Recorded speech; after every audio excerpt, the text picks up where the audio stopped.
for coming here. Thank Adam and the rest of the Boise State staff for putting this on. I'm going to talk to you today about our culture. And a couple of things you should know. Fair warning, this is a ridiculously long presentation. I tried to make it shorter, but I couldn't. I think there's too many things that go into making us successful. There's too many things to the point where I felt like if I didn't share this stuff with you, I'd be slighting you.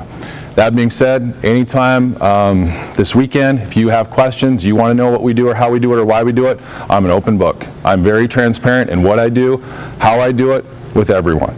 So feel free to ask me, feel free to talk to me about what we do and why we do it. Also, I'll warn you, I've got a dry sense of humor. There aren't a lot of jokes in this. If you don't get my jokes, look to the person on the left, look to the person on the right. You're not alone. Other people don't get it too. It takes a little while to figure me out. Okay? Next thing. I felt really, really good about myself because I was given access to the Bison font. We have our very own font that we use for all of our communication. That's not it. Adam does not have access to it. I finally got to the point at North Dakota State history where I'm trusted to have this font and I get to use it in my communication. You don't get to see it up there, but I felt really good about myself. So our title, you can't really see it, but it's the Bison Way, Cultivating Culture of Champions. And I'm going to talk to you about our culture as best I can in every possible way. I'm going to talk to you about myself, kind of, because I think you need to know a little bit about me, because everything that I do and who I am is interwoven in our culture and our strength program, and how I work with our athletes, how I work with our staff. So it's a big part of it. I want to lay that foundation. I want to make sure you know it. It's not about me. What we're doing was good long before I was there, and it'll be good long after I'm there. But it's important you understand who I am, what I'm about, so we can get into it. I'll give you some background on the university. Some of you know about North Dakota State, some of you competed against us, some of you have been there, some of you have no idea who we are and what we're about. I need to share that with you. You need to know how important it is to me, you need to know what we're all about. And then what I'm going to get into talking about in depth is how we build our culture within our strength and conditioning program as we built something I think I'm really proud of and I feel is really special. So, as Adam said, I'm in my 11th year at North Dakota State University. In that time, we've gone from transitioning Division II school, we transitioned to Division I. We made probably the most successful transition that's ever been made, and probably the most successful transition that ever will be made. During that time, we've won conference championships, we've beat high majors, we have won games in NCAA tournaments, and we've won national championships. Throughout that, our strength program, right or wrong, has been given a lot of credit for it. Our athletes are ones that need to develop. Our coaches believe that we're a big part of it. Our administration believes that we're a big part of it. Because of that, we've been able to gain a tremendous amount of support. We have been able to build a culture or a program where we've gone from 4 strength coaches and now we have 8. We have a director for football, we have a director for Olympic sports. And all that's come about because of the success and the hard work of our athletes. I truly believe we have a championship culture. We have a championship standard and we have a championship culture at North Dakota State. So, big part about North Dakota State, I think, that makes us successful is just our values. The things that we value, the things that are important to us. And these aren't just things that I think are important. I talked to some of our coaches about this. I said, hey, these are what I think are our values. And every single one of our coaches agreed with me. And this stuff runs true interwoven through every single team. And it's about the greater university as a whole. First thing, North Dakota State, we value competing and we value winning, without a doubt. We don't just hope to win. We don't just expect to have a good game. We expect to go in and we expect to compete and we expect to win against every single team that we play. In every situation, in every environment. We prepare that way. We're detailed. We get after in our training. We practice that way. We got a sign on the wall that says bring on the competition, and that's how we do things at the highest level we possibly can, and we expect to be successful. We believe we do things the right way. Everything we do at NDSU, I've never been in a situation or a place or school where we come to a crossroads, we're not really sure what we want to do, whether it's with an athlete, a business decision, a budget decision, facilities, recruiting, whatever it is, and it always comes down to it, and always comes down to this. We always look each other in the eye and say, this is the right way to do it. This is the right way, and everybody knows it. Everyone shares that integrity, everyone shares that value across the board at the university. The team is more important than the individual. It is not an I, me, and my culture. It is very much an us and we. Okay? The strength of the herd is in the bison, and the strength of the bison is in the herd. Okay? That stuff resonates through everything we do. None of our athletes have their name on the back of their jersey. Not a single one has their name on the back of their jersey. The name on the front's the one that matters. The name on the front's the one that they play for. Every year our athletes are asked if they want their names on their jersey. Every year they say no. That's pretty meaningful, that's pretty powerful, and I think it says a lot about the type of kids that we have. Next part, the Bison family. We truly have a family atmosphere. We truly have a family within our university. Not just within our athletic department, but within the university as a whole. Everyone at NDSU wants NDSU to be successful. When you play, when you compete, you might be playing for your conference championship, you might be playing for your national championship, for your team, but ultimately when you compete, when you step on the field, you're competing for us. You're competing for NDSU. And that resonates across everything we do. Each team wants to be successful. Each team wants to win. Each team wants to be the best that they can be. They want to do it not just for them, but for our athletic department and the university as a whole. It's something that, all of our athletes support each other. They go to each other's games. They challenge each other. They want each other to win. They truly want each other to be successful. So when I was putting this presentation together, I really wasn't sure where to start. I really didn't know where I wanted to go with it because I think it is really broad. And so what I did is I reached out to some former staff members and honestly a lot of former athletes. I contacted about 15 former athletes and asked them a couple questions. And the questions were basically, what did strength and conditioning do for you and your program to establish a culture within your program and the university as a whole? And what were some things that I taught you? Those are the two questions I asked. Every single athlete I reached out to gave me about 2 pages worth of notes. And every single one of them said, hey, if you need more, coach, you let me know. I got plenty more than that. I gave you the Coles notes. So our athletes really value our culture a lot. And here are some statements that they had about it. And I share this with you because our culture, really it's owned by the athletes. Ultimately, it's their culture. Okay? We might guide them. We're the stewards of it. We maybe try and maintain it year to year. But the athletes, they own that culture. It's theirs. Okay? So who better to ask about what our culture actually is? So first one. The culture at NDSU speaks for itself. It's a winning culture. How's that? Figured we'd start off real in depth for you, really, really deep. That student athlete did graduate. He's very successful and he does have a great job. Okay? We have pride wearing green and gold. We're protective of it and it means everything to us. They take a lot of pride in our colors. NDSU is a special place with a strong tradition. Choosing to be a Bison was one of the best decisions I could have made. What separates NDSU from other teams in the Summit League and in the nation are the culture, the values, and the mindset. Our athletes really believe that what we do and how we do separates us. It was the culture and the responsibility that came along with being in the Bison program that drove me every day. It was drilled into each team at the BSA and held by all of us. After graduating, I realized that being a Bison was much more than just playing a game. And what that speaks to is the development you go through and becoming a better person having been in our program. And I think that's our goal as coaches. We want people that enter our program to come in one way and leave, not just as better athletes, but as better people by the time they're done in our program. And there are a number of athletes that really truly believe that from being in the Bison program, being in our culture, they benefit personally as much as anything else. So, question, what drives culture? Okay? Leadership. Leadership drives culture. Okay?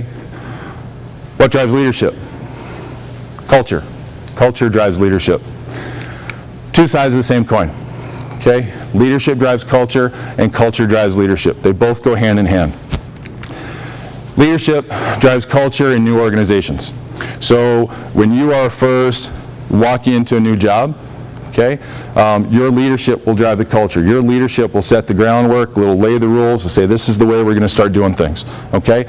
Also, another situation where leadership drives culture, okay, is when you have a bunch of new freshman athletes coming in. Okay? Maybe you graduated like we did a few years ago with our volleyball team.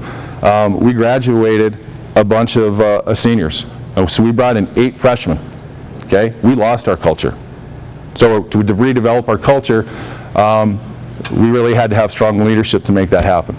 Okay? Conversely, in an established organization, one that's been around for a while, one that's been maintained and sustained and proven to be successful, culture will drive your leadership. Okay, so you've got a mature team, okay, mostly juniors and seniors. They'll set the freshmen right. They'll say, hey, this is how we do it here. This is how we do it at any issue. This is our way. This is what makes us successful. They'll drive leadership in those situations. And once again, it's 2 sides of the same coin. They both go hand in hand. They interplay on each other. I think often, though, in our situation, leadership is really what's going to make you successful because of all the turnover that you have. Whether it's with staff members in your strength program, you have interns, you have GAs, you have assistants, they get new jobs. You've got to have strong leadership. Also, you're continually graduating people. You're continually turning over your roster. You're continually making it better. So leadership's really important. And I'd ask you, when you're evaluating your programs, when you're evaluating yourself, even when you're evaluating our profession, okay, what's the limiting factor? These are books by Malcolm Gladwell. I really like him as an author. And the reason I like him as an author is he always gets down to what the limiting factor is. He always kind of figures out, hey, this is the piece that holds it back. This is the one thing that makes it happen. And I think when you're a young coach, when you're first getting into the field, when you're learning this profession, what makes it happen, what your limiting factor is, it's the technical aspect of the field. Okay? It's learning the drills. Okay? It's learning the lists. It's learning how to program. It's learning how to do all those things, the technical aspects of your job. Okay? However, I think when you get older in the profession, when you get more established, those things, the investment in the technical aspect of the field doesn't pay off the way it used to. Okay? When I first started coaching, the more technically sound I got in lifts and coaching and training and drills, I got better as a coach, and my athletes got better, and it kept paying off. So I kept doing it more and more and more. So I'd research more exercises, better ways to program, better ways to do things. Who's doing this? What's doing that? I think Adam touched on that earlier. What's the drill? What's the sequence? How do we program? What's the progression? I want to learn as much of that as we could, and it made a big difference. But eventually, you get to a point of diminishing returns, and this is a cycle we catch ourselves in. We keep doing the same things over and over again, expecting them to give us the same benefit they did when we were young and didn't have as much knowledge base. Okay? And I think it's time to change. Okay? I think we got to surrender the memories. Okay? Yesterday's formula for success is today's formula for failure. So if you want to be successful, I think if you want to move forward, okay, you got to shift your focus. Leadership is where I think you need to shift it to. For me, in our program, okay, and I think in our profession in general, leadership is where we need to start spending most of our time. Leadership's where it starts, and leadership's where it's going to end. A lot of different models of leadership. I think there's a lot of different styles. Throughout my career, I've worked with a lot of different coaches, different bosses, different ADs, and everyone's got a slightly different leadership style, and there's a lot of different ones that work. Some I like better than others. Some work better for me, and I've got my own in general. There's some different models too. And here's one model. Okay, this is your basic organizational chart. Director's at top, and everyone else falls in behind. And you've got lines connecting the director to the assistants, eventually to the GAs, and eventually interns. So everything kind of starts at the top and flows down. Okay, doesn't really signify anything really flowing up. Okay, doesn't really signify any growth going the other direction. Here's another model for leadership. The director. Okay, you're at the top of the pyramid, you have your assistants, you have your graduate assistants, you have your interns. Okay, as you add staff, as you add people, you build yourself up higher and higher and higher. Look at me, I'm the director. I'm at the top. I'm the king of the mountain. Okay, that's not a great model for leadership in my opinion. That's not something that really works for me. Okay, I don't think it's something that will create a successful culture, and I really don't think it's something that improves our profession or us as people long term. Okay? Flip that pyramid upside down. Okay? Directors at the bottom, then your assistants, your GAs, your interns, your athletes. What this is saying is you're at the bottom of the pyramid. You're there to support them. You're there to hold them up. Okay? For me, I've got a variation on that. This is my model for leadership. Okay, I know what you're thinking right now. Okay, great. I hear this guy come to talk about winning rings, getting championships, getting it done, building culture, and this guy puts up a picture of a tree. Okay, well, here's the thing about the pyramids and organizational charts. They can't grow. They can't develop. They are what they are. They're set in stone. A tree can grow. Tree can get stronger. Tree can get bigger. Tree can spread out. Okay, so I put myself, this is kind of a model for our program. For me, I put myself on the trunk of that tree, okay? On the base, on the support. Above it, the branches, okay? Assistants, grad assistants, interns, spreading out leaves. You want to think maybe those are the athletes, okay? Base of that tree, underground, those are our roots. Those are our core values. That's who we are, that's what we stand for, okay? Soil around us, that's our knowledge. My job as a leader, okay, my job as a director of a program is to keep us, our program, our branches, connected to our core values. Okay? Each part of this tree plays a part in the success of our program. Okay? There's not one part of the tree that doesn't depend on another part. There's not one part of the tree that doesn't add value to another part. So we all support each other. We all have to work together. We all have to be a part of making this thing better. And that's how I run my program. Okay? So leadership. Things I really believe. Number one, it's not about you. It's definitely not about power or privilege. It certainly can't be about being in charge. Okay? It's about serving others. To lead others, you got to lead yourself before you can lead others. And to lead others, you must know yourself. Those are two things I really believe. You really got to know what you're about before you go start telling people what they need to be about. So I'm going to share with you guys my mission statement. Okay? The mission statement is something that I've been working on for the last year, and I think it's something that's really helped me out and clarify my purpose, my vision, really what I want to be about as a coach. So there's a lot of things that in this last year, one of the things I had a chance to do was I had a chance to hear Gus Bradley speak. He's a former NSU coach, former NSU player, currently the head coach of the Jacksonville Jaguars, and he came back to Fargo and he talked about his culture. He talked about the way he does things. He talked about that.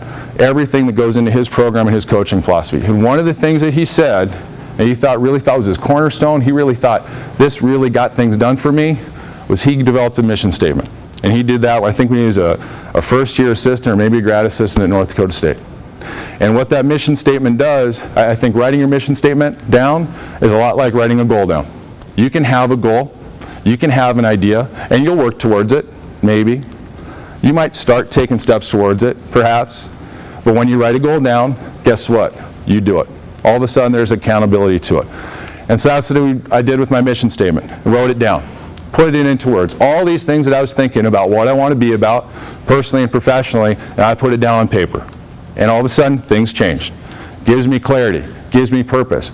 Make sure that I got checks and balances for who I am and what I want to be about in every single thing that I do.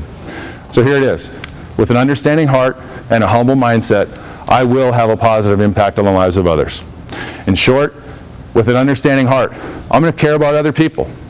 Without a doubt, I'm going to care about other people. I'm going to care about the people in this room, my athletes, my interns, my GAs, assistants, okay? Anyone that comes across my path, I'm going to care about them, okay? That's how I choose to go through life. Humble mindset. I'm not going to let my ego get in the way of my own success, okay? I'm going to stay humble as best I can in everything I do. I'm going to understand that I'm very fortunate and very lucky to be in my position, okay? As every single one of you are as well. Because if I left my position, okay, within a week, there'd be about 100 applicants for it, okay?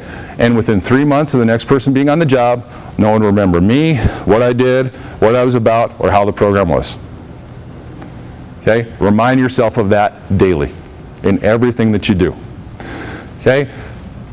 I will have a positive impact on the lives of other people. I'm here to help. I get more satisfaction out of helping people grow, develop, and improve than I do of anything else that I do. So I put it in there, and it's really important to me. These are my core values. Okay? These are things that are important to me. These are things I picked up as a coach. These are things that resonate through our program when I work with our athletes and when I coach with our athletes. And that's why I'm sharing this stuff with you. First one, lead by example. In everything I do, I will lead by example, and I will hold myself to that. I will expect it of myself, okay, long before I expect it of anybody else.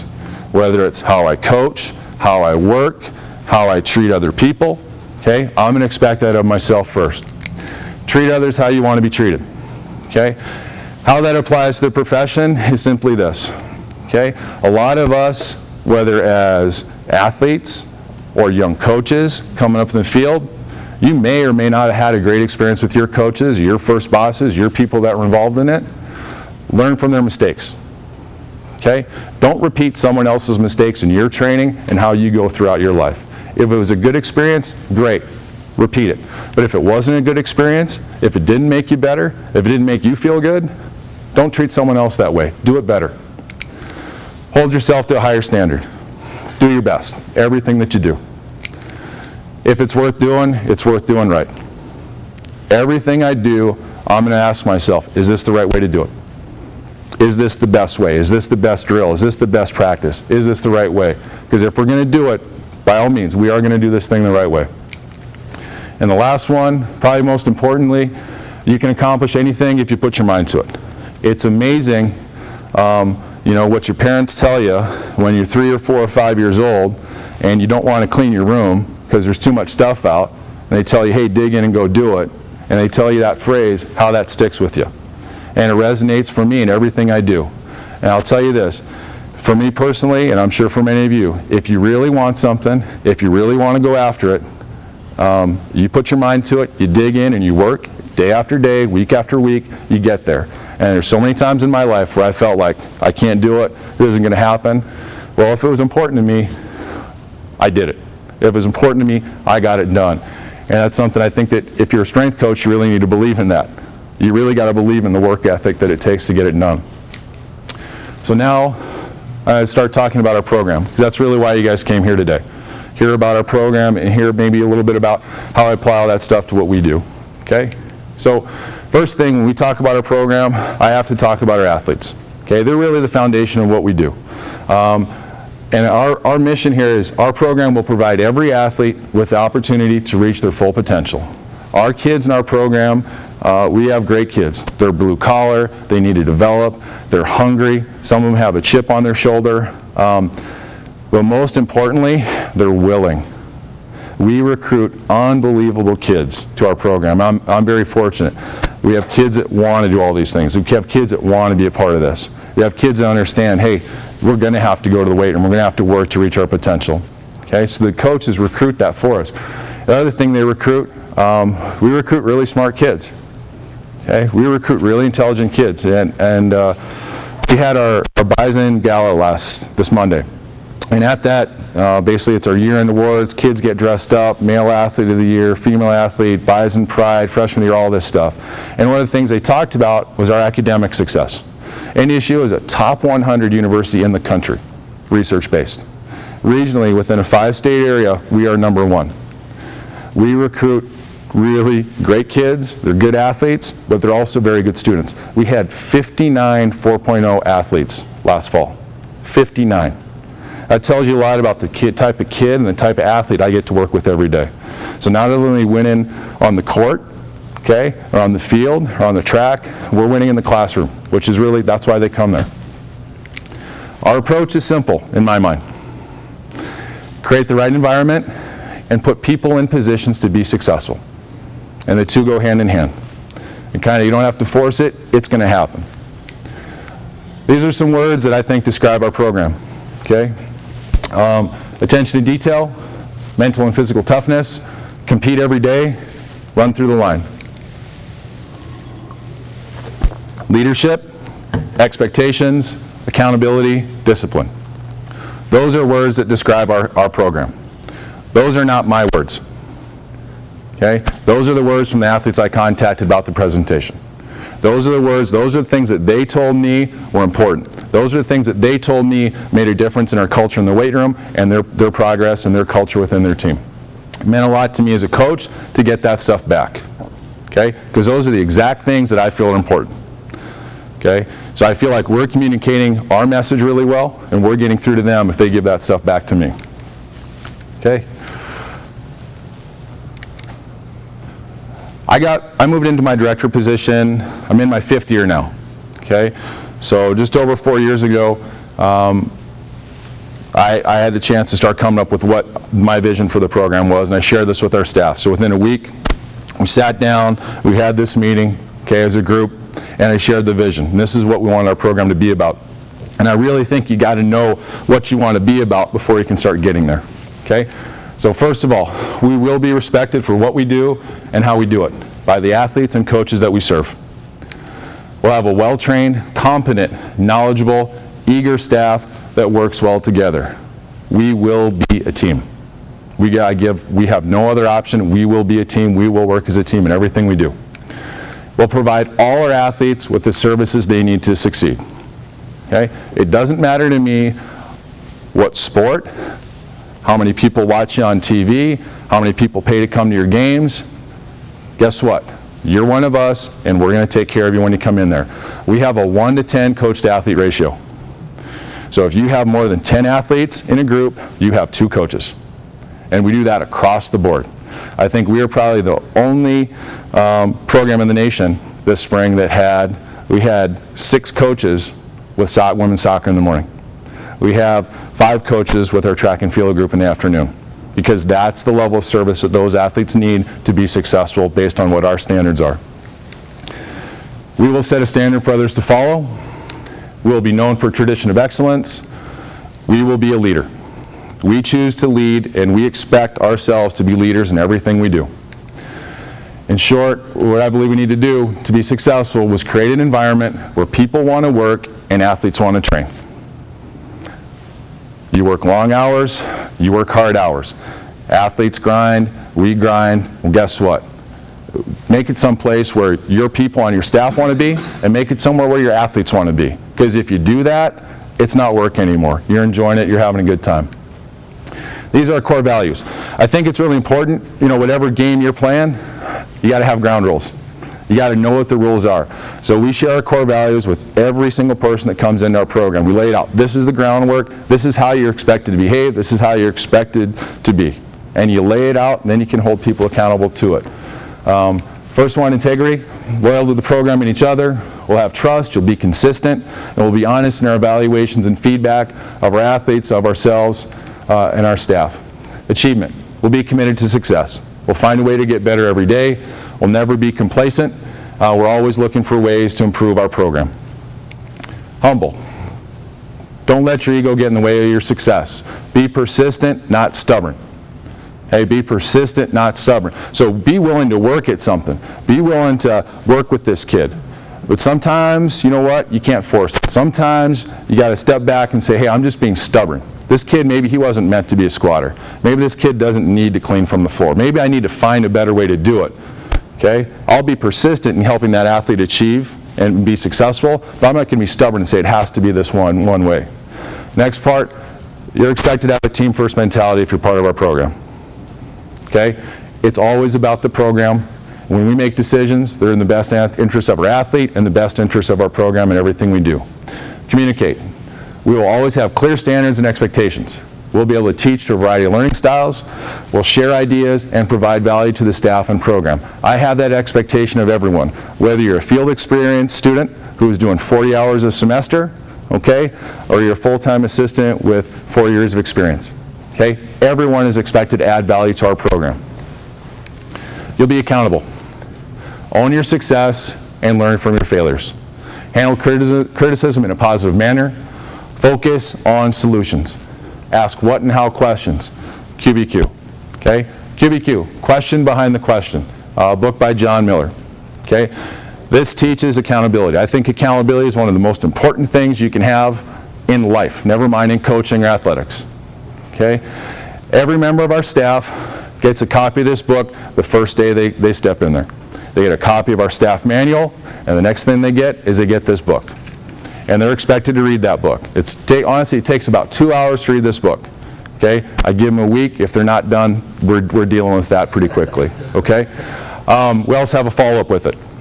So I talked to them about it. They have to reflect. So you can't just say you did it. I want to know what it was about. So this is what QBQ is about. Basically, in any situation, whether it goes right or wrong, you can either be accountable for it or you can be a victim. Victim thinking, if something's not going right, you ask yourself these questions. Who, where, why, when? Who is supposed to do this? Okay? Where are the med balls? Why are all my med balls out of order? Right, Brad? Okay? When is that coach going to come meet with me? Okay? Things aren't going your way, that you just took all the power away from yourself. Okay? You're a victim. You have no control of what's going on. Instead, be accountable. Ask yourself what and how questions. Okay? Athletes aren't buying in. Coach is a poor communicator. Okay? What can you do to make the situation better? How can you work harder to get the coaches to buy in? Or how can you meet the coach where he's at?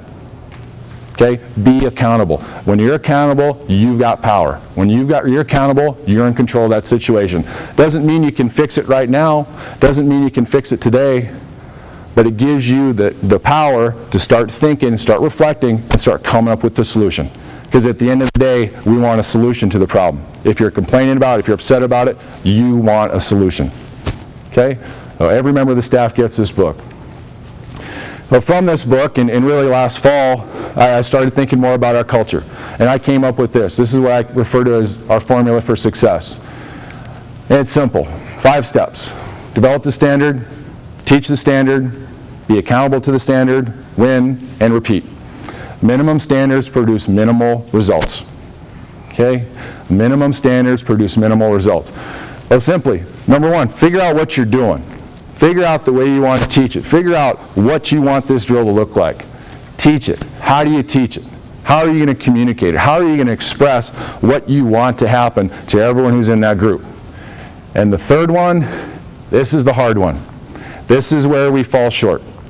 Be accountable to the standard every single day. If it's a standard on the first day, then it's a standard on the last day. Whether we're having a good day or a bad day, whether we didn't get sleep last night, whether we're tired, we're sick, run down, whatever. The standard's the standard. And if you hold people accountable to it, you get to step number 4, that's winning. Okay? Winning on the court, winning on the field, winning in your weight room. Okay? You got the athlete to do it right. Okay? You got the kid to run through the line. You got them to do something they hadn't done before because you held them accountable to doing it the right way. And then repeat. Do it over and over and over again. And raise the standard every single time. Okay? That's the formula for success. So that's kind of our core values of our program. So how do you develop a program culture? I reached out to some of you about, okay, you guys want to know, we're an established culture. We've been there for a while. We've been doing it. Well, how do you establish it? How do you do it? How do you make it happen? I think it's in how we go about our business on a daily basis. That's what develops our culture. So I think there's 5 things you have to do. And these are 5 things that we do every day. Number 1, develop a brand. Number 2, communicate. 3, train and develop people. Train and develop your staff. Have training principles that are consistent with your core values and everything else you want to do. Things that will help you develop a culture. And 5, develop your training environment. Develop a training environment that sets you up for what you want to achieve. So first one, develop your brand. Bison Strength and Conditioning. Really doesn't look like that. It looks really cool. I'll be honest with you. It's a great logo. We worked really hard on it. Every coach in our staff wears that logo.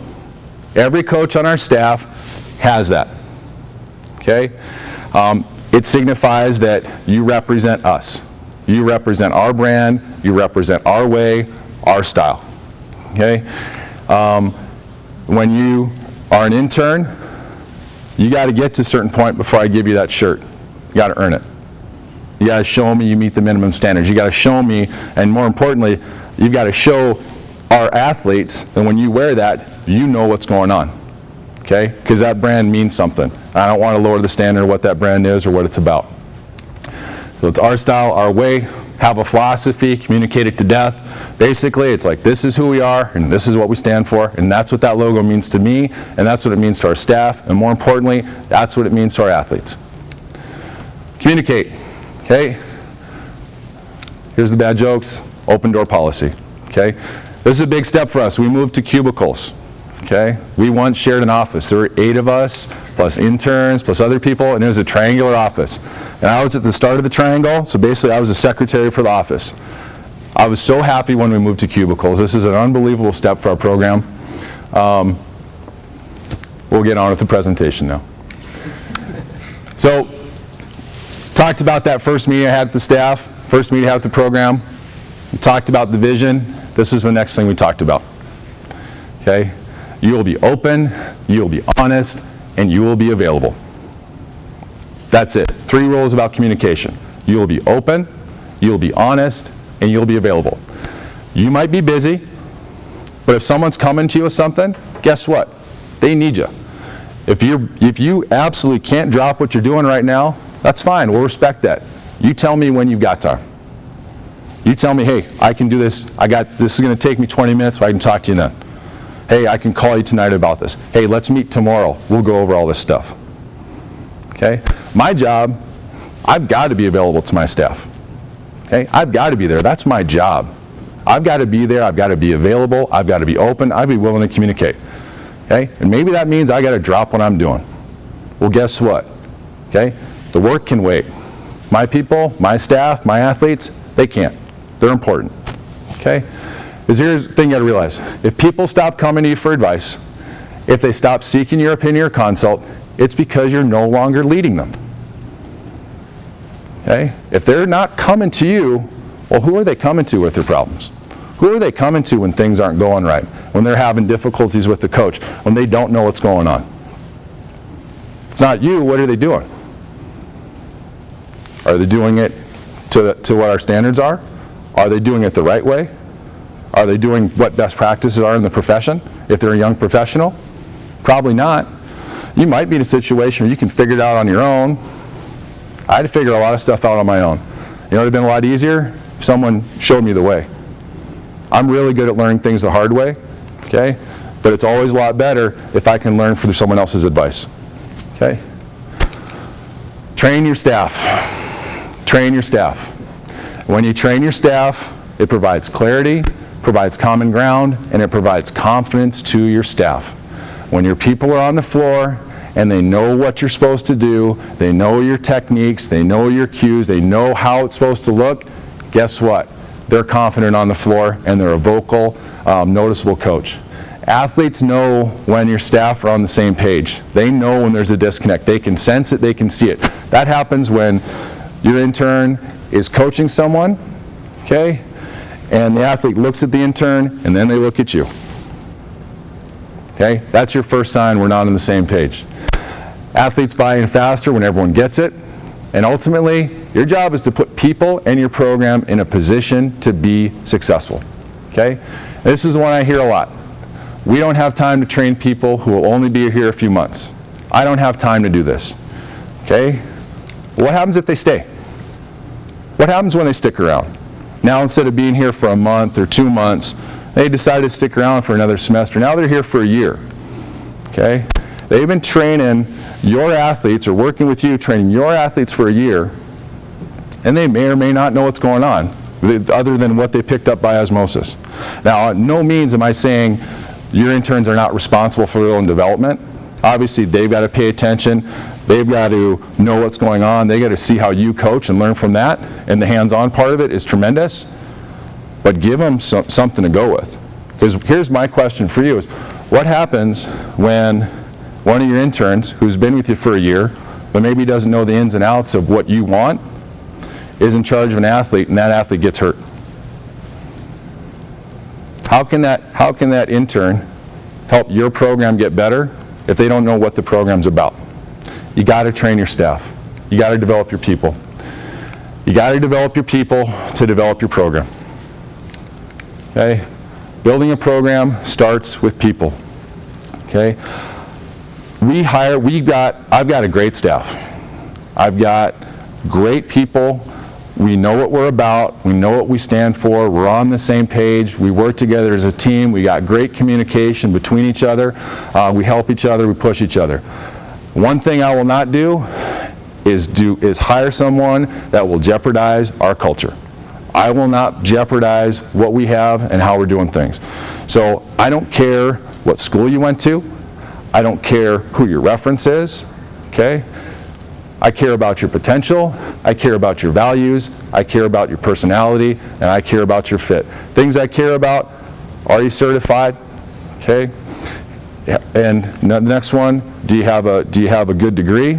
Do you have a good GPA? Have you been a successful student? Have you worked hard? Do you have a good work ethic? Okay? More importantly, are you a good person? Because if you have integrity, if you have all those things, I have a system in place where we can develop you.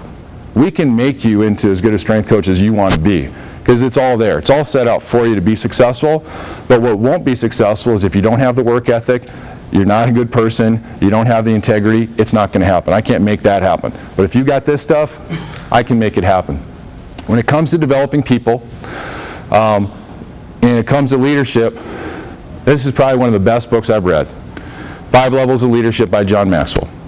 Okay? And what this book does is it really lays out, the relationship part of leadership. And leadership, ultimately, it's about relationships. It's always been about relationships. That's what it's about. And it really lays out very clearly how to advance through different levels and really criteria you need to meet, and helps you gain understanding about maybe why that coach isn't listening to you, doesn't want to buy in, why those athletes aren't listening to you when you first get there. Okay? It's because your level of leadership with that person. The first level, position, rights. People follow you because they have to. They're listening to you because you're the boss. They're listening to you because you're in charge. And that's it. Okay? How many of you have ever been in a situation where someone told you, you're working with, your boss told you, it's like, hey, you need to do it this way because I'm in charge. You need to do it this way because I'm the boss. How'd that make you feel? That's a, hey, let's go. Get fired up about it? No, you didn't. They pulled rank on you. Okay? And that's what position leadership is. It's the weakest form of leadership there is. You can be in a leadership position for 30 years and still just be a position leader. Just using your position, your power over other people to get what you want. What that signified is people generally coming in and walking out the door, because motivated people don't want to work in that environment. Okay? Next one, permission, relationships. People follow you because they want to. Okay? You get to know them. You have a conversation with them. Okay? You ask your athletes how they're doing. They start to like you. You tell a joke. You tell them a little bit about yourself. You start developing a relationship beyond just, hey, I'm your boss, or I'm your strength coach. So now they'll follow you because you're the strength coach, you're in charge, and also because they like you. Next level, production, results. People follow you because of what you've done for the organization. You're winning. You're being successful. Kids are getting stronger. People are getting better. And that's why they're following you now. Okay, in addition to the relationship and your title. Next one, people development, reproduction. People follow you because of what you've done for them. Okay? People follow you because of what you've done for them. You've invested in them. You've made them a better coach. With our athletes, you made them better athletes. I think this is a pretty easy one to get to with athletes. It's kind of a natural process as they go through, and maybe why some coaches have better relationships with their athletes than they do with their staff. Their athletes see them at a higher level of leadership than their staff does. Their athletes see them at level 4. Because they've taken them from a 98-pound weakling to a 220-pound stud. Okay? You've done something for me. You've made me better. Okay? I see it. I believe it. You've developed me. I'm going to follow you. And with their staff, they're still at level 1. They're just the boss. Okay? Disconnect within your staff. Disconnect within your program. Last level, pinnacle. This is the one I think you all want to aspire to be. Okay? It's about respect. People follow you because of who you are and what you represent. They follow you because of who you are and what you represent. It's what you're always about. Most interesting thing about this is you don't determine what your level of leadership is with other people. Other people determine what your level of leadership is with them. It's about your investment in them. It's how you work with them.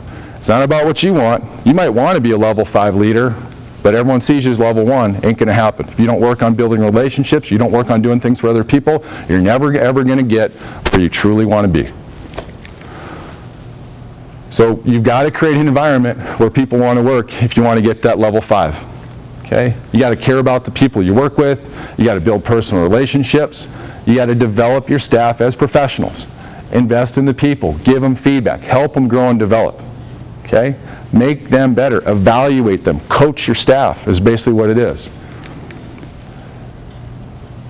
I'm going to talk next about our training principles. Our training principles, I think, put our program in a position to be successful. Okay? And this has nothing to do with sets and reps. This is kind of how we go about our business. Okay? So, first one, believe in your own message. If you're going to put an exercise in there, if you're going to stand in front of a group, you better believe in what you're doing. You got to own the information, and you got to do your homework. Before I put something in, okay, an exercise or a drill or a concept or a conditioning, our staff has gone through that numerous times. Numerous times before I put our athletes through it. Last summer, we decided we want to start doing some Tabata conditioning, okay, with our athletes. Our staff went through that stuff for a month, okay, 2, 3, 4 days a week conditioning ourselves with it to figure out what was going to work, what were the ups and downs, what were the pitfalls before we ever put it in. And we stood in front of those groups and we said, athletes, this is what you're going to do. They believed it, they bought into it, and they knew it was the right thing to do because we were so confident in delivering that message. Development is a process. You cannot skip steps. You have to use progressions. Yesterday afternoon, we had a class from another university come by and stop in and talk to us. And one of the athletes asked me, or one of the students asked me, what's one of the biggest mistakes you ever made, as a strength coach? And I said, well, it's kind of hard to narrow it down to just one. But I'd say the one is not using progressions. Okay? When I first started, it was you're going to clean, you're going to squat, you're going to bench. Sure, there's these other exercises. That's all fine and well. You just do them if you want to. We're going to stick with those 3 and we're going to go. Well, and I've since learned that no, it's probably better to have a progression. It's probably better to figure out how you want the athlete to get from point A to point B versus just jumping them into point B because that's the end game. That's where you want to get to. That's fine, but we'll use progressions, and I think it allows your athletes to buy in, allows them to trust you, because they're having success when they work with you. If you put them too far ahead, you put them too far advanced, okay, and they're not ready for it, they're going to be in a position where they're going to be fighting you, they're going to be trusting you, especially if it's a freshman athlete and you strictly have position leadership with them. They don't know you, they don't know what you're about, they don't know what you stand for. They're not going to trust you enough that that's the right thing to do. So use progressions to help you build that trust with them. Do simple things exceptionally well. If you can't coach to a standard, don't use it.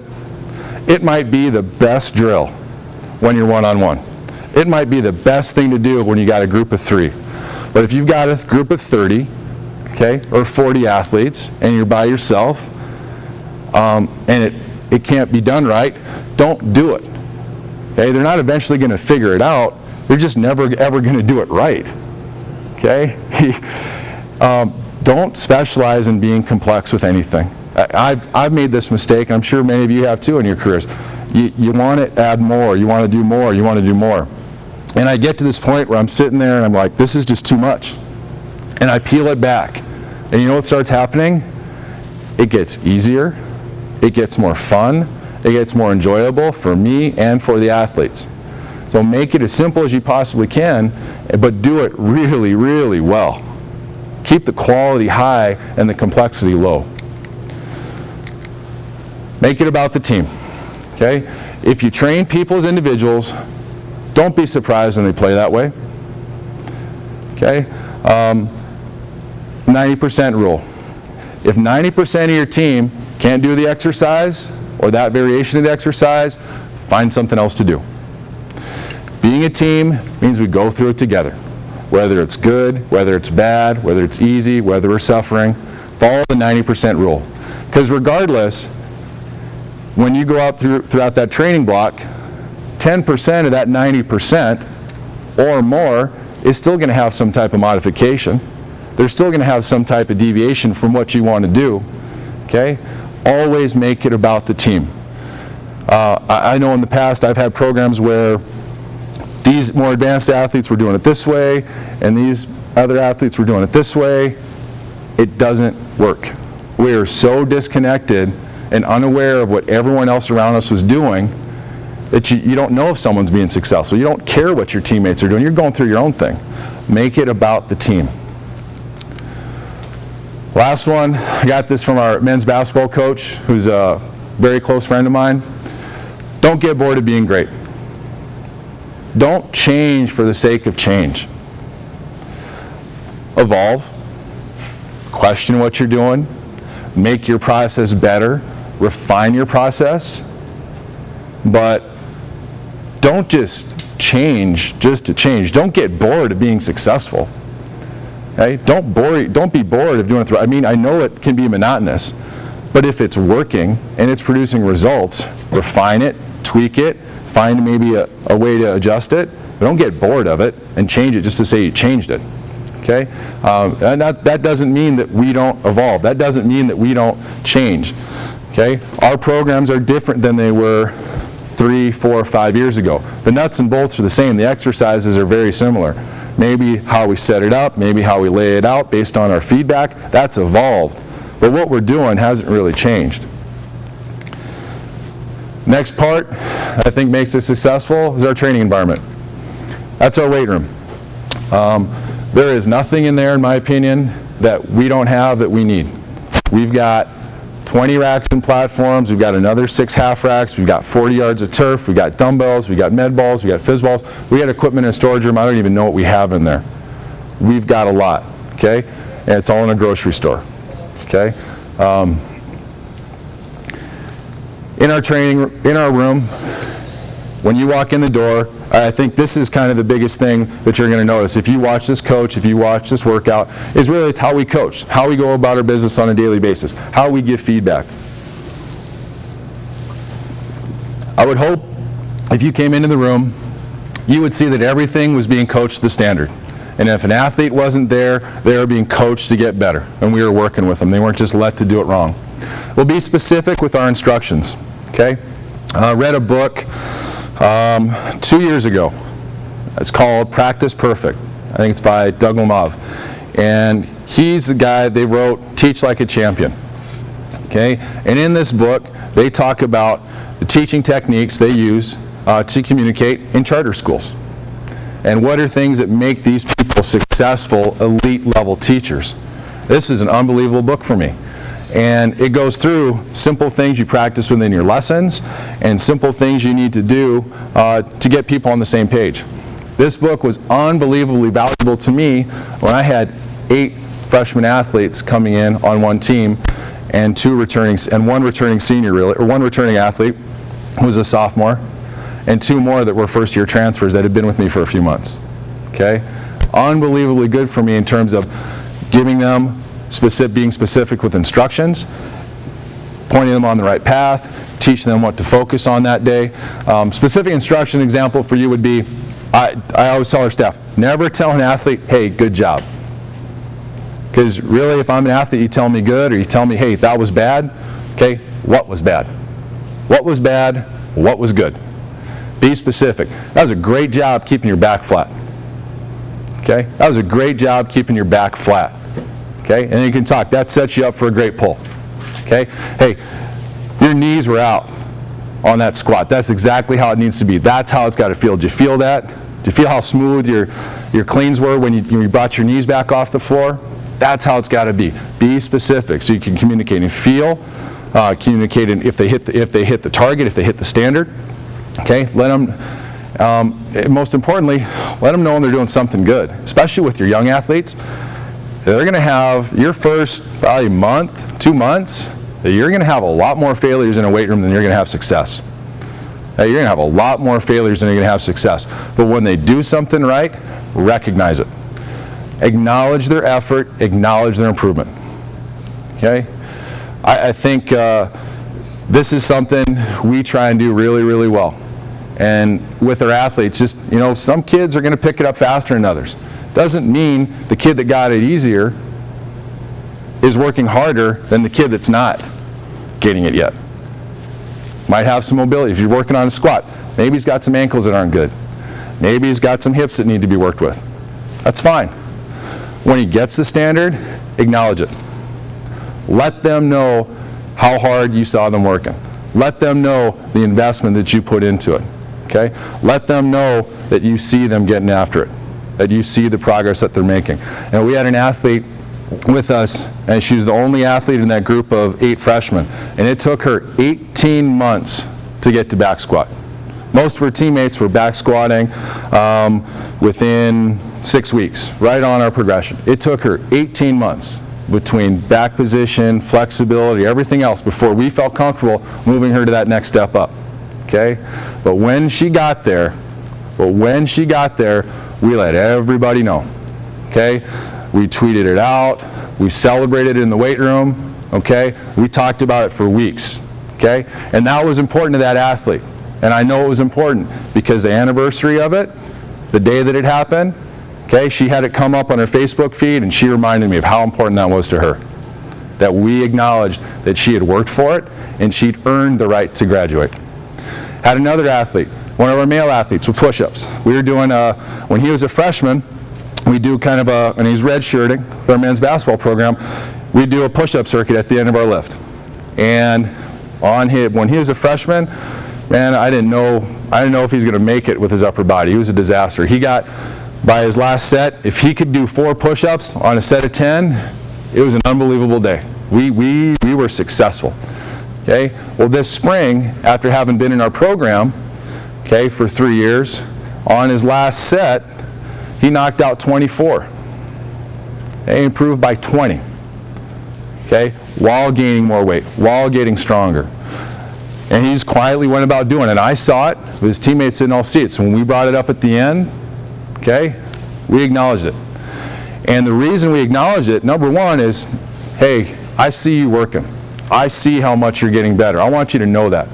Okay? But more importantly, for those younger guys that only see him as a junior or a senior who's developed, who's capable, who's only having success in the weight room and on the court, guess what? He's where you were a few years ago. This is what happens when you work hard. This is what happens when you follow the plan. This is what happens when you do it our way. You have this success. So we celebrate it. You acknowledge it. You let them all know, hey, he's doing a great job. Okay? These next words, all this stuff here, this is in the words of our athletes. These are the things that they told me were important within our training program. The feedback, that's the one thing I think is really, really important in how we coach. This is the stuff that they told me, and these are some quotes to go along with it. First one, attention to detail. Do it right every time and make it a habit. That attention to detail translates into everything we did on the court. Hard work. We work hard, you work hard. Okay? Workouts were challenging but achievable. We learned to rise to the challenge. You taught us what hard work really is as soon as we stepped on campus. We value hard work in our program. They'll be accountable to the standard. Okay? When I say he held us to a certain standard, I mean he gave no slack when it came to execution and performance. It did not matter what your name was or where you came from, the expectations were all the same, always the same. Okay? I don't care who you are or where you came from or how good you are, you're going to do it to the standard that we set. Bar none. There's no deviation from it. Okay? And everyone is treated the same. Okay? When I was an athlete, the only thing I didn't mind being held accountable. I didn't mind being told I could do it better. I didn't mind being challenged. I minded it. What I didn't like was when this guy didn't have to do it to the level I did. When that guy could get away with it. So when I'm a coach, ain't going to be that way. We're all going to be the same. Doesn't matter who you are, what your playing time is, how important you are, it's going to be the same across the board, and I work very hard to make it that way every day. Effort and focus are expected. Effort and focus are expected. It was the expectations that you had for us, that we learned to have for ourselves, that set the tone for what our culture was. It was looking out for your partner, for your group, for your team. pushing them until they couldn't do it anymore, but at the same time doing it at their best. Okay? That effort, that focus, it builds to our culture. Compete. Okay? Our athletes are challenged daily in the weight room. Okay? Do their best and find a way to win and get better in everything. We talk about this. Find a way to get better today. Find a way to improve yourself. Find a way to improve at something. And ways we challenge them. Hey, did your technique get better? Yeah, it did. You got better today. Okay? Did you lift more weight? We're at the point where we'll do open sets. So our last set of an exercise is going to be open. We might have programmed weights for the first 3 sets. Last set's open. Well, we have kids now to the point where if they feel like they couldn't take it up, whether it's even 5 pounds, they feel guilty. They feel like they let their team down because they didn't push themselves, they didn't challenge themselves enough. More reps. We'll rep out sets. And this is unbelievable. We started doing this last fall. And we're having athletes that are doing reps that if you look in a textbook, physiologically they can't do. Okay, so we might rep out a set of front squats, and whatever percentage we're at, the top you should be able to do is going to be 15. Okay, so I arbitrarily said 20 reps. See what happens. Well, every kid on that team did 20. Every single kid hit the standard because they didn't want to be the guy that didn't do it. They didn't want to be the guy that couldn't meet the expectations. And the next thing, better finish. Did you finish the workout better? Were you still tired? Were you fatigued? Did you handle it better? When you started getting run down, did you shut down or did you keep pushing yourself through it? Okay, we win at all these things. And from our athletes, we wanted to win in everything we did, whether it was 1 rep, 1 second, or 1 pound. Yesterday I had 2 of our men's basketball athletes doing front squats, and they had a chance to take it up every single set. And they're basically at the same max. I think they're within 5 pounds of each other, but their weights are the same. And on this last set, the first athlete did 205. And so the second athlete gets in there. And I say, okay, what are you going to do? 205. Well, it was a significant increase, so I asked him, okay, so we're going for the tie today? That's what we're going to do now? That's great. We want to tie for championships? I thought we wanted to win here, and I walked away. Well, 210 was on the bar as soon as I walked away, and he did it. Okay, we challenged them to compete. They want to do it. We'll do lat pull downs, and kids will go find magnet weights and put a 1 1/4 weight on there just to say they did the most. Okay, they will compete, they will win. You made it fun for me to come work out every day because I knew we were going to compete. So one word that sticks out in there is fun. That does not necessarily mean this. Okay, the weight room's not super fun time. It's not gumdrops and lollipops. Okay, it's not recess. Okay, but we want to work hard. We want to have fun. We want to have fun working hard. I want kids that want to train hard. I want them to want to enjoy it. This cannot be a joyless experience. I've talked to people who are former athletes, okay, at other schools, other universities, and they told me they hated working out. They hated going to the weight room. It was miserable. I don't want that to be their experience with me. I don't want that to be their experience at NDSU. I don't want that to be their experience in our program. So we'll find ways to incorporate some fun into our program. We'll find some ways to incorporate some apple pie, okay? Not literally, okay? So this is related to me by Chris Carlisle when he was at USC. When I was my first job was at Long Beach State in California, and I had a chance to hear him talk at a conference at College of the Canyons, the junior college in Southern California. And one of the things he talked about was within his workouts, he wanted to make sure there was some apple pie. Okay? And the story goes basically is like this. It really doesn't matter what your mom cooked for dinner. It doesn't matter how overcooked the meat was. It didn't matter how much you didn't like the vegetables or if the potatoes weren't the style you liked. Okay? At the end of that meal, you got some apple pie with some ice cream on it. Guess what? That was a great meal. It was fantastic. That meat was great. The vegetables were just what I wanted because you got apple pie. You got what you wanted. Okay? And that was kind of changed some stuff up for me once I heard that story, because I was really taking myself a little too seriously in my first year at Long Beach. I was trying to build a program. I was trying to establish a culture. We had people that they'd rather just do arms than actually lift weights, so we didn't do it. Okay, even though I like to do it, I stopped doing it. And then I realized, wait a minute, I really like doing the arms. That's part of the reason I train. And I said, there's probably a really good chance that my kids would like that too. And we started this at Long Beach State, and it was Bicep Friday. And it's since evolved, and it's grown, and it's really become its own thing. And basically what it involves is I'm going to get out of them what I want out of them. I mean, they're going to work hard. They're going to get after it. And they're going to get out of it what they want out of it. Their arms are going to be pumped up. They're going to be feeling jacked. They're going to be feeling really, really good about what they did and how they did it. And it's probably working at such a pace, there's conditioning involved with it too, and they have no idea. They know it's hard, and they like it, okay? So what we'll do is at some point in their training on Friday, they don't know when it's going to happen. They haven't figured out when it's going to happen yet. It's usually the last Friday of a training block. We hide this somewhere. It's shaped exact size of a plate. And credit to Coach Lopez for designing this. Your legacy lives on, okay? So we have this, and we hide it somewhere in the weight room. We hide it within our weight trees. So they don't know it's coming, and usually it's going to involve them needing to condition, get on the line, someone did something wrong, they've got to confess to it, whatever, and we pull this out. They see it, they spin the wheel, they're jacked. I think the last 3 times it's been the same one, and we change the circuit. They have no idea, but we have a good time with it. So we kind of have this. We kind of have a meathead culture. That's what we've gotten to the point to, and I feel really good about it. So we'll have pose downs at the end of Friday lifts. Guys will be battling each other for who can have the best cutoff. We don't have mirrors in our weight room anymore, so we'll bring out the iPad so they can see themselves curling, and we actually FaceTime them so they could see it from the side while looking straight ahead. It's kind of an original piece there. We have a meathead culture. Okay? Well, what's wrong with having a meathead culture? Here's the thing.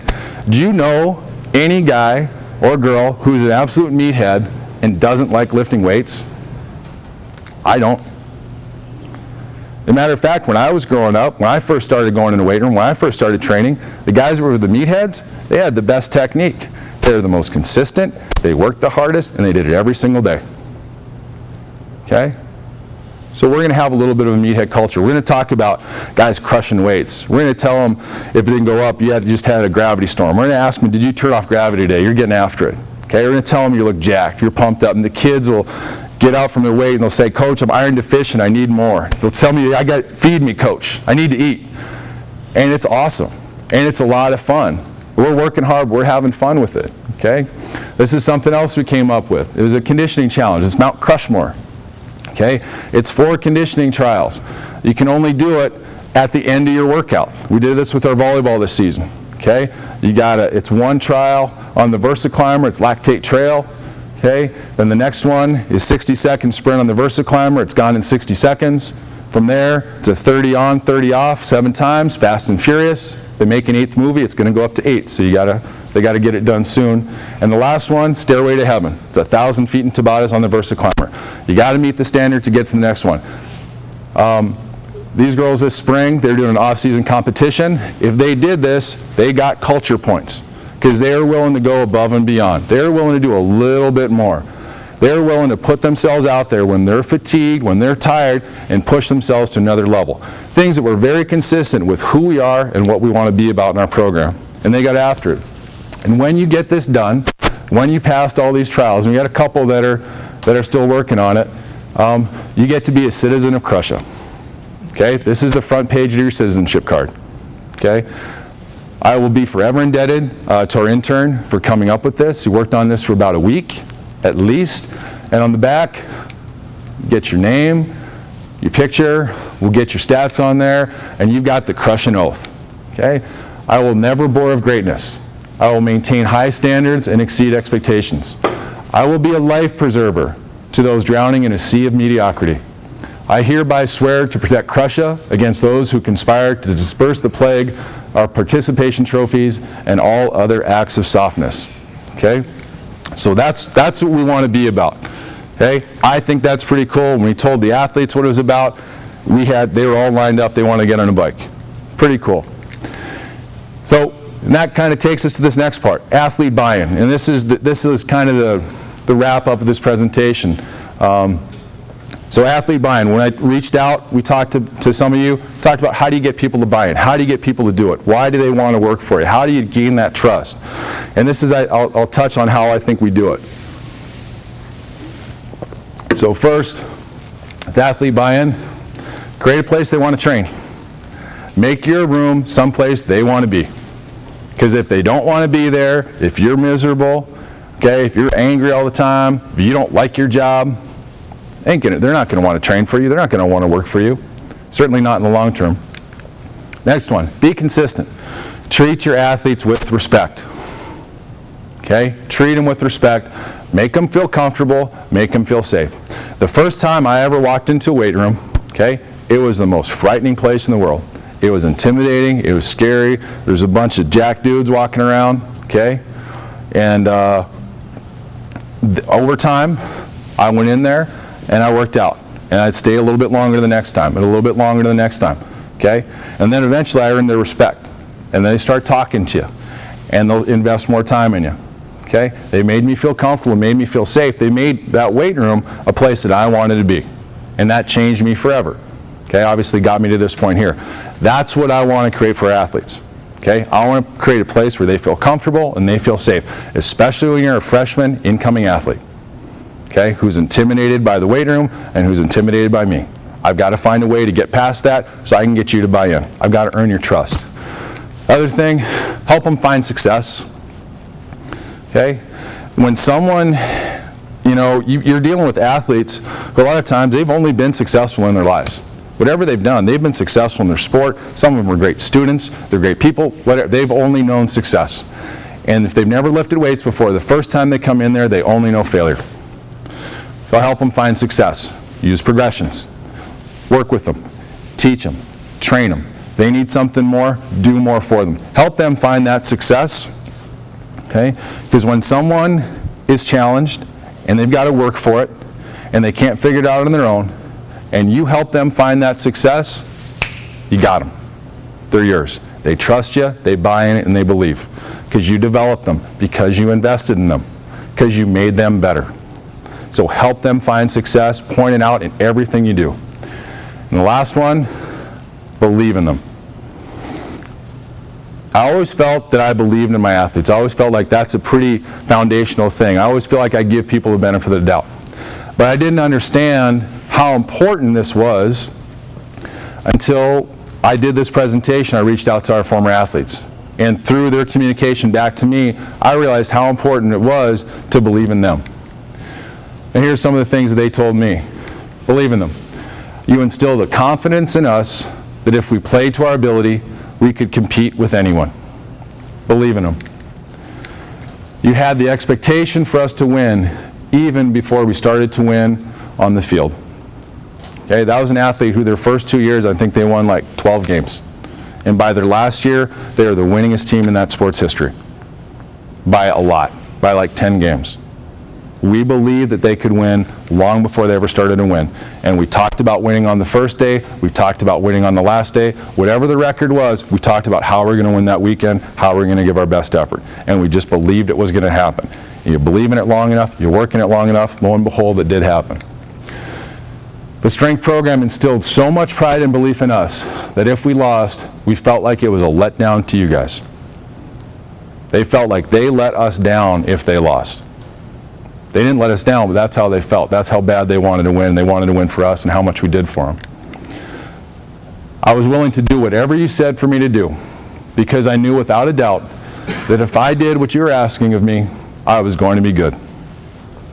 And probably the most profound one here, at the end of the day, I bought into you because you bought into me.